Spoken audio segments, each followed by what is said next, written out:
Graça e paz de Cristo Jesus, amados leitores da Bíblia. E aí, firmes em nossa jornada? Essa é a sua Jornada Bíblica 2024 IBPP, 250 dias lendo a Bíblia, a Palavra de Deus, numa visão panorâmica das Sagradas Escrituras, tendo como auxílio o guia de viagem da Bíblia de Estudo Facilitado, editada por Philip Yancey e Tim Stafford, e publicada aqui no Brasil pela editora Mundo Cristão. Nós escolhemos 250 passagens bíblicas, capítulos bíblicos, que em si contam a história da nossa salvação, de Gênesis a Apocalipse. Estamos no livro de Deuteronômio, quando Moisés, já prestes a morrer, conforme foi anunciado pelo Senhor, ele reúne a nova geração, porque a primeira geração morreu no deserto, fruto do castigo de Deus sobre eles, a disciplina do Senhor. E agora ele reúne essa nova geração e transmite para eles reiterações da lei, incentivo para que permanecessem firmes, para que mantivessem a fidelidade a Deus e recordando a eles também aquilo tudo que Deus fez por eles no deserto. Chegamos num capítulo muito especial, tem lição muito especial para a gente nessa nossa leitura número 40 da nossa jornada. Deuteronômio capítulo 8. Perigos do sucesso, o problema de se conseguir o que se quer. Prepare-se aí, porque tem lição muito importante para a gente hoje. Deuteronômio capítulo 8, acompanhe então aí a leitura, lembrando sempre que a nossa leitura é feita aqui na Nova Versão Internacional, que é a versão que foi adotada pela editora Mundo Cristão quando publicou aqui no Brasil a Bíblia de Estudo Facilitado. A disciplina do Senhor no caminho para a boa terra. Continua então Moisés o seu discurso ao povo. Tenham o cuidado de obedecer a toda a lei que eu hoje lhes ordeno, para que vocês vivam, multipliquem-se e tomem posse da terra que o Senhor prometeu com juramento aos seus antepassados.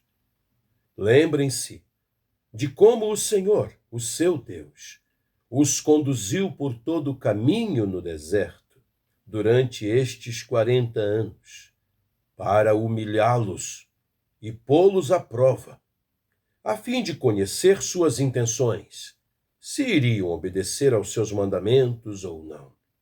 Assim, ele os humilhou e os deixou passar fome, mas depois os sustentou com maná, que nem vocês, nem os seus antepassados conheciam, para mostrar-lhes que nem só de pão viverá o homem, mas de toda a palavra que procede da boca do Senhor. Pausa aqui para esse versículo 3, muito importante. Só de ouvi-lo, você já deve ter identificado, já ouvi isso em algum lugar. Então, Philip Yancey e Tim Stafford prepararam uma pequena notinha de estudo desse versículo 3, que eles chamaram assim, palavras para o demônio. Ao ser tentado por Satanás, conforme narrado por Lucas, capítulo 4, de 1 a 13, Jesus respondeu com 3 diferentes citações de Deuteronômio. Falamos ontem como que Deuteronômio é importante, né, no Novo Testamento. Este versículo, o 8:3, o capítulo 6:13 e o 6:16. No 6:13, só para conferência dos irmãos, diz aqui, ó: temam o Senhor, o seu Deus, e só a ele prestem culto, e jurem somente pelo seu nome. Ao Senhor teu Deus adorarás, e somente a ele servirás. É como aparece lá nas nossas Bíblias. Por quê? Porque os autores do Novo Testamento, né, Lucas, óbvio, entre eles, usaram a Septuaginta, a versão dos 70, a tradução do hebraico para o grego das Sagradas Escrituras, que foi feita cerca de 250 anos antes de Cristo nascer. E esta foi a última resposta de Jesus a Satanás antes de mandá-lo embora. No versículo 16 do mesmo capítulo 6, diz: não ponham à prova o Senhor, o seu Deus, como fizeram em Massá.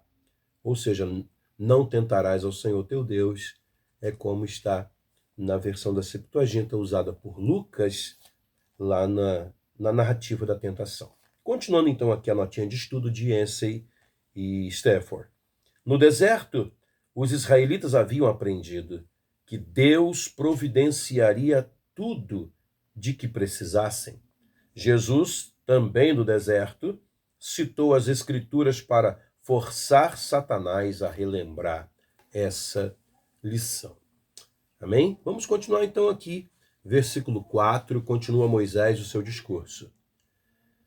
As roupas de vocês não se gastaram, e os seus pés não incharam durante esses 40 anos. Saibam, pois, em seu coração que, assim como um homem disciplina o seu filho, da mesma forma o Senhor, o seu Deus, os disciplina. Obedeçam aos mandamentos do Senhor, o seu Deus, andando em seus caminhos, e dele tendo temor. Pois o Senhor, o seu Deus, os está levando a uma boa terra, cheia de riachos e tanques de água, de fontes que jorram nos vales e nas colinas, terra de trigo e cevada, videiras e figueiras, de romanzeiras, azeite de oliva e mel, terra onde não faltará pão e onde não terão falta de nada, terra onde as rochas têm ferro e onde vocês poderão extrair cobre das colinas. Advertência contra a ingratidão. Depois de que tiverem comido até ficarem satisfeitos, louvem o Senhor, o seu Deus, pela boa terra que lhes deu. Tenham cuidado de não se esquecer do Senhor, o seu Deus, deixando de obedecer aos seus mandamentos, às suas ordenanças e aos seus decretos que hoje lhes ordeno. Não aconteça que, depois de terem comido até ficarem satisfeitos, de terem construído boas casas e nelas morado, de aumentarem os seus rebanhos, a sua prata e o seu ouro e todos os seus bens, o seu coração fique orgulhoso e vocês se esqueçam do Senhor, o seu Deus, que os tirou do Egito, da terra da escravidão. Ele os conduziu pelo imenso e pavoroso deserto, por aquela terra seca e sem água, de serpentes e escorpiões venenosos. Ele tirou água da rocha para vocês e os sustentou no deserto com maná, que os seus antepassados não conheciam, para humilhá-los e prová-los, a fim de que tudo fosse bem com vocês.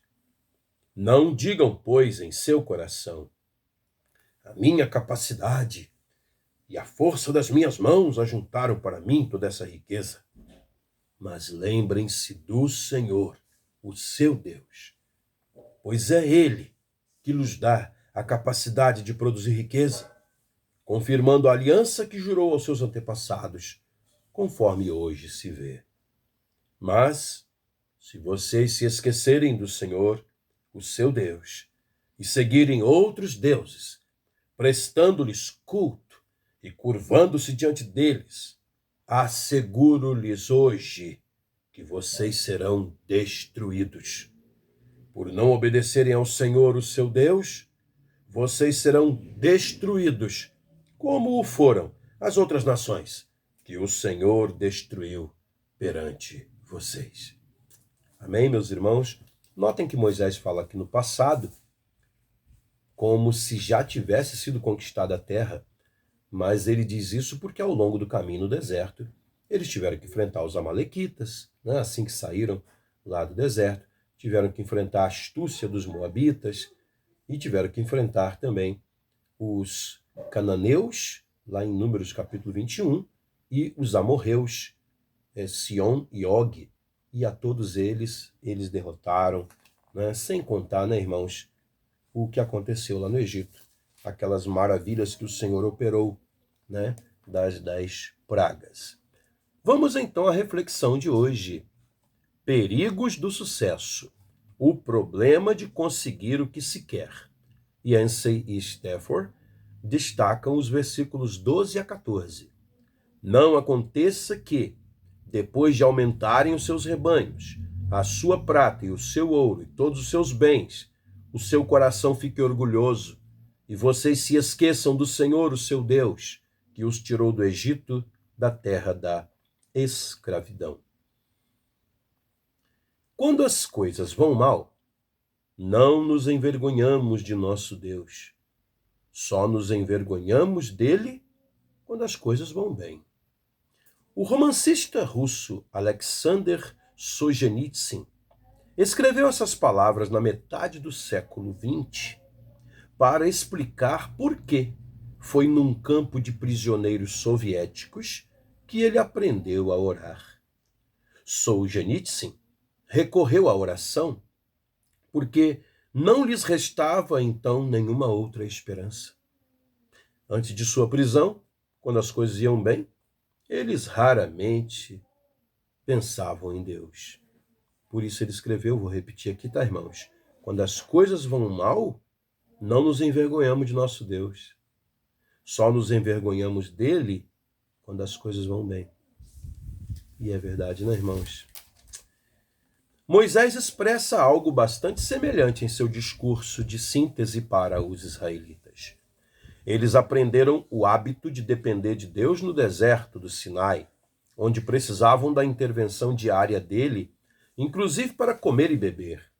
Mas agora, às margens do Rio Jordão, estão prestes a enfrentar uma provação de fé ainda mais difícil.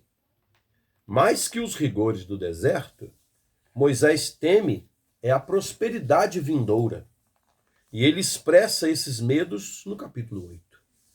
Na Terra Prometida, um país exuberante de rios e árvores frutíferas e recursos valiosos, os israelitas poderiam se esquecer de Deus e começar a reivindicar o crédito por seu sucesso. Por que Moisés teme a prosperidade?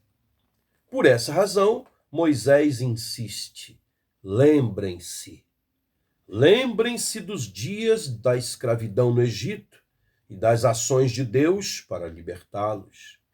Lembrem-se das provações no desolado e vasto deserto e da fidelidade de Deus naquele lugar. Lembrem-se de seu chamado especial como tesouro de Deus. Não se esqueçam, como nação próspera, do que aprenderam enquanto refugiados no Sinai. Hoje, irmãos, Israel está de volta ao seu território, é uma pequenina nação, mas uma das mais prósperas do mundo, com tecnologias avançadíssimas, com uma boa agricultura, transformaram desertos em jardins, cumprindo as profecias lá do Antigo Testamento, que não tinha dado tempo de cumprir na época em que eles estavam oprimidos pelos seus inimigos.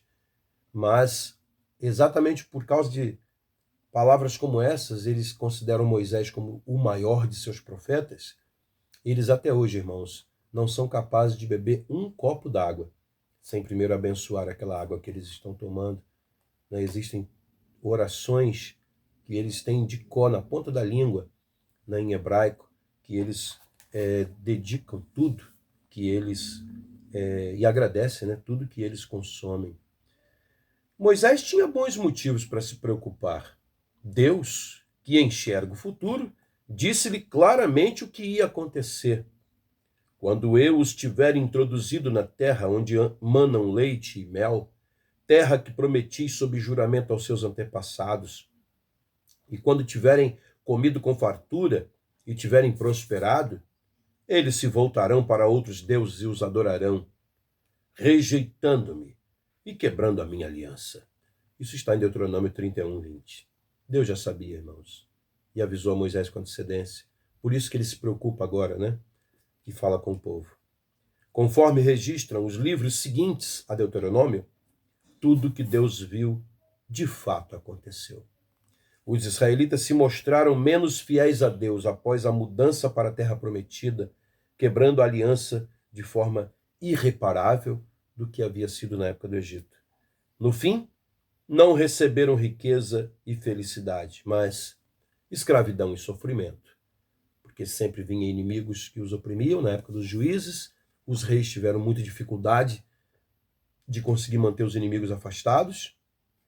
E por fim, primeiro as tribos do norte, exterminadas pelos assírios, espalhados pelo mundo. Depois, a tribo de Judá, levada para o exílio pelos babilônios. Foi o que lhes restou. O irônico é que, como demonstram as histórias de Deuteronômio, o sucesso pode minimizar a necessidade urgente de nossa vida, a dependência em Deus. Quando se tem sucesso, você acha que não depende de Deus. Ou você, mesmo inconscientemente, inadvertidamente, você começa a agir como se não dependesse de Deus. O perigo, irmãos, o sucesso, o conforto é um perigo muito grande para nós.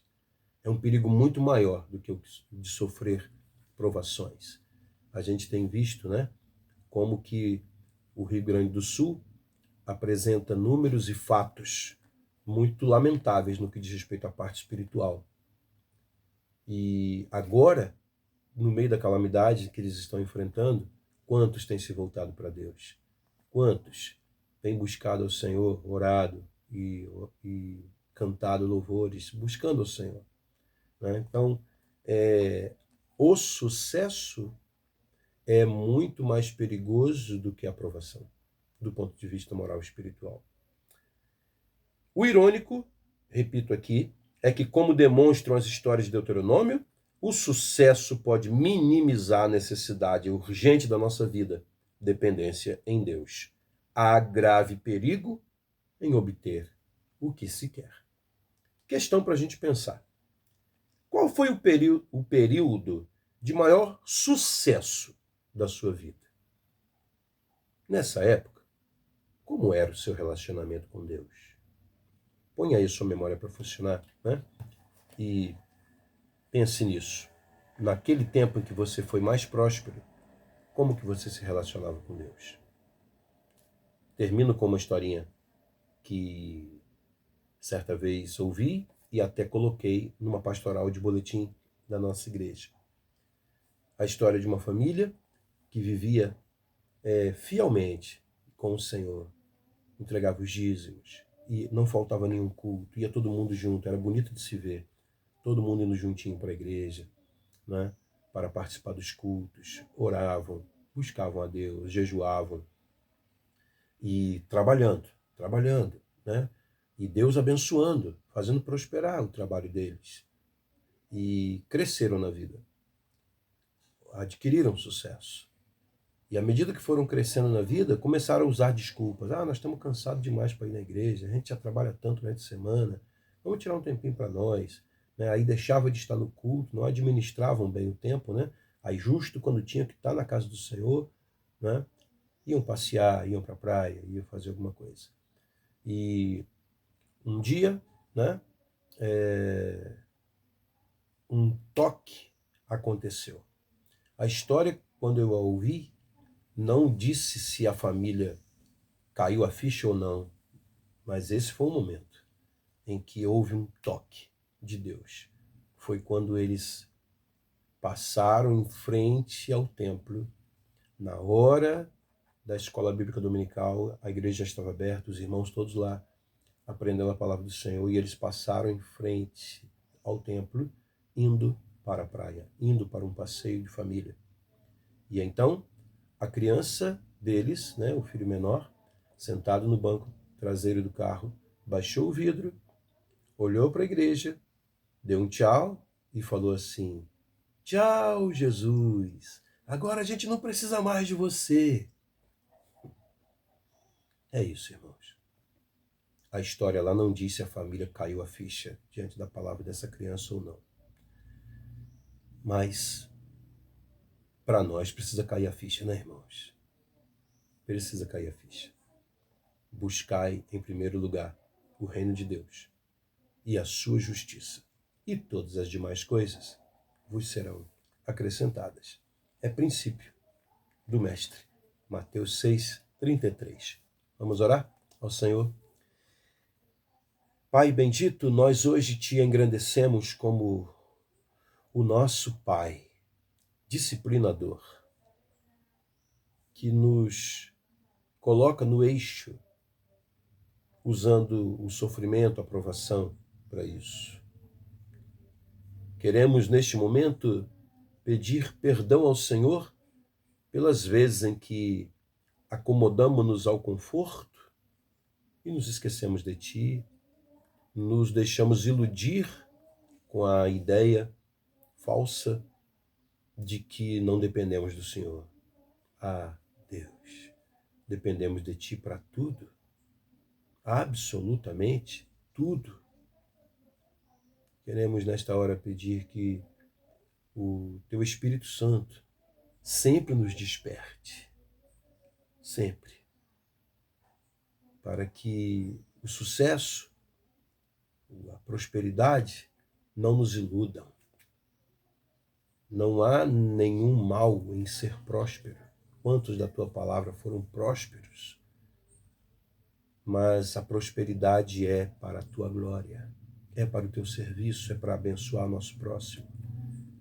E é para a gente estar sempre sendo grato. Eu peço ao Senhor, não só na minha vida e da minha família, mas na de todos que estão aqui assistindo esse vídeo. Prospere-nos, Pai. Envia-nos bênçãos vindas do céu para nós. Prospere-nos. Abençoa e confirma a obra de nossas mãos. Prospere-nos. Mas, meu Deus, se essa prosperidade for para nos afastar de Ti, não permita que ela venha. Prova-nos.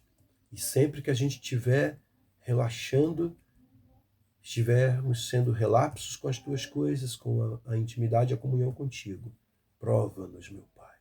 Disciplina-nos.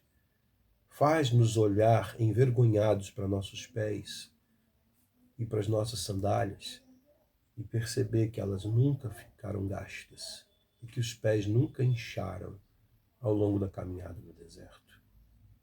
O Senhor é fiel. Faz-nos sempre olhar para isso e nos desperte, nos prove, nos humilhe, para que estejamos sempre diante da Tua face, humildes, dependentes de Ti, como um filho que olha para o seu pai com um olhar carente, com um olhar dependente, com um olhar apaixonado, com um olhar deslumbrante, para que a gente sempre olhe para o Senhor como nossos filhos muitas vezes olham para a gente e do nada vem nos dar um abraço e um beijo, cheios de gratidão, porque nunca lhes falta nada, porque estão sempre sendo amparados, que não seja necessário a gente passar por aquilo que muitas vezes passamos com nossos pais e às vezes precisamos fazer com que nossos filhos passem também, que é privá-los de alguma coisa, discipliná-los, pôr limites para eles e doer mais em nós do que neles quando isso acontece, porque nós sabemos que dói mais no teu coração do que no nosso ter que nos provar. Senhor, que tal não aconteça. Livra-nos, meu Pai, dos perigos do sucesso. Mantenha-nos sempre no caminho da humildade. Essa é a oração que te fazemos, em nome de Jesus. Amém. Amém. Deus abençoe a sua vida e até a nossa leitura de amanhã, quando vamos ler Deuteronômio 28, alto e claro. Este capítulo é um capítulo arrepiante. Deus antecipa em séculos tudo que iria acontecer com o povo. E faz isso como um aviso, como uma advertência, deixando bem claro para eles o que iria acontecer se eles se afastassem dele. E infelizmente acabou acontecendo mesmo. Vamos então à leitura de amanhã. Em nome de Jesus, Deuteronômio capítulo 28. Alto e claro. Deus abençoe você e sua família e siga firme aí na nossa Jornada Bíblica IBPP 2024. 250 dias lendo a Bíblia, a palavra de Deus. Amém.